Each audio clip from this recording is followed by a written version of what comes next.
여러분 안녕하십니까? CFC 송삼룡입니다. 오늘은 광주 서강교회 고광석 목사님 뵙고 여러 얘기 나누기 위해서 왔습니다. 목사님 반갑습니다. 아이고 안녕하십니까? 예, 잘 계셨죠? 덕분에 잘 있습니다. 예. 그 목사님 요즘 코로나 때 정말 어떻게 보냈습니까? 저만 그런 게 아니고 우리 대한민국의 교파 초월에서 예. 모든 교회들이 어렵지요. 일단 사회적 거리두기를 오래 하다 보니까 예. 목회자 입장에서는 교인들의 출석률이 줄고 예. 또 피치 못하게 자연적으로 교회 재정도 줄고 예. 또 1년 넘게 교회를 안 오신 교인들은 예. 혹시 교회를 떠나버리지 않았느냐 예. 그런 염려들이 있으면서도 전화로만 신방할 수밖에 없고 예. 찾아갈 수 없는 안타까움이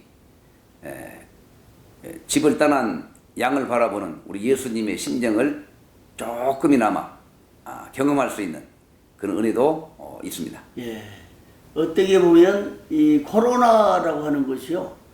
하나님이 우리 인류와 우리 대한민국 한국교회 그리고 우리 자신들을 향한 특별한 사랑이지 않나 생각했거든요.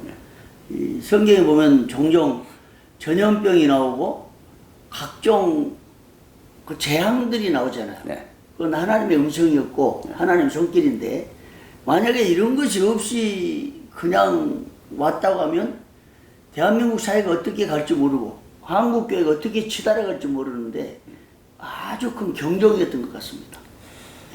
성경적으로 전염병은 분명하게 예. 하나님의 진노의 수단 중에 하나인 것은 사실입니다. 예. 다만 이번 코로나 사태를 전 인류를 향한 하나님의 징계의 표현이냐 예. 이런 부분에 대한 해석은 분주하지만 예. 중요한 것은 성경적 관점에서 볼 때 예. 코로나도 일종의 전염병이고 감염병이기 때문에 예. 하나님이 인류를 향한 예. 징계성 경고라고 하는 것은 부인할 수가 없습니다. 예. 다만 현실적으로는 아까 말씀한 것처럼 교인이 좀 줄고 예. 재정도 줄고 예. 뭐 1년 넘도록 교회 한 번 오지 않는 교인들이 좀 많은 상황에서 예. 솔직히 목회자로서 왜 염려가 없겠습니까마는 예. 저는 크게 보면 우리 개혁신학은 하나님의 절대 주권 사상에 순종하는 것 아니겠습니까? 네. 그러니까 이것도 하나님이 하신 것이기 때문에 왜 했습니까? 왜 이렇게까지 오래 합니까? 뭐 말할 수는 없고요. 여기에서 우리가 하나님의 주권적 섭리를 파악하고 예.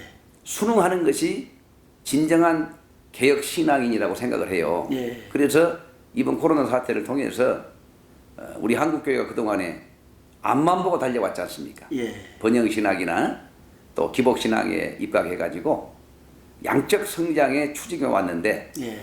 이번 코로나 사태를 통해서 숫자만 가지고는 안 된다. 예.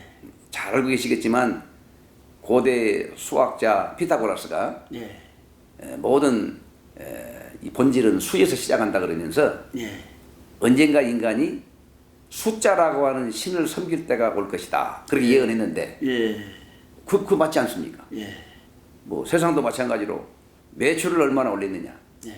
기업에서도 수단과 방법 가리지 않고 예. 그 눈에 보이는 성과만 있으면 예. 성과금을 수십억 주고 예. 승진을 시켜버리고 예. 그런 사회인데 이게 교회까지 들어왔지 않습니까? 예. 그래서 교회 출석 숫자가 몇 명이냐, 예. 재정이 얼마냐, 예. 이것이 교회의 판단 기준이 되고 예. 목회자의 판단 기준이 되고 뭐 무시할 수는 없습니다. 예. 뭐 대형 교회도 어떤 그 지역이나 교회의 거점을 위해서 분명히 필요합니다. 예. 저도 뭐 블러신학교에서 교회 성장을 공부했기 때문에 예. 그 메가처치가 분명히 필요해요. 다만 모든 교회들이 그런 쪽으로만 가면 안 된다는 거지요. 예. 그래서 이번 코로나 사태는 이 양적 성장 지향적인 이 메가처치에 그 초점을 뒀던 한국 교회를 예. 브레이크를 좀 잡고 예. 기도원의 300명의 용사처럼 이제는 질적 성장에 관점을 둬라. 예. 그런 하나님의 어떤 교훈이 있다고 생각하고 예. 이제 메타 조치가 이제 요즘 대세 아닙니까? 미국의 칼 조지라고 하는 성경학자가 이제는 메가처치에서 21세기는 메타 처치. 메타라는 말은 이제 헬라어 접두사인데 알다시피 변화한다, 예. 개혁한다 그런 뜻이잖아요. 그래서 이제는 시대에 부응하는 이제 대형 교회가 아니라 개혁 교회, 세상과 함께하는 변화하는 교회, 이런 교회로 이제 우리가 패러다임이 바뀌어야 되는데 예.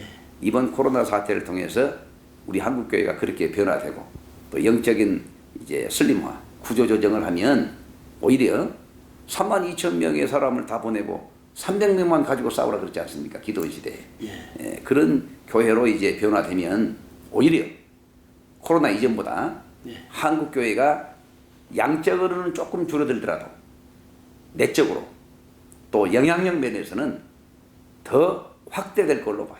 예. 그래서 코로나 사태를 마냥 참 힘들어하고 또 좌절하고 그럴 것이 아니라 오히려 하나님의 특별 섭리를 바라보면서 믿음의 눈으로 하나님의 주권에 순종할 수 있는 그런 기회가 됐으면 좋겠다. 그런 생각을 해봅니다. 그러니까 코로나 시대를 맞이하면서 이런 위기, 시대적인 위기를 극복하고 더 새로운 패러다임을 전환해서 성장의 기회로 삼아야 된다. 네, 지적 성장. 예. 그런데 이런 일들은 개교에다 맡겨서 사실은 할 것은 아니거든요. 네. 역부족이죠. 네. 그래서 교단이 필요하고 한국교회 연합이 필요한 거잖아요. 네. 그래서 교단이 이런 방향성을 제시하고 특히 신학적 방향성을 제시해야 되는데 이런 부분이 상당히 빈약한 가운데 있고, 근데 교단적으로 정리할 필요성이 있는데 사실은 오늘 이제 목사님을 뵙고 이런 여러 교단과 관련된 얘기를 좀 듣고 싶어서 왔거든요. 네. 예,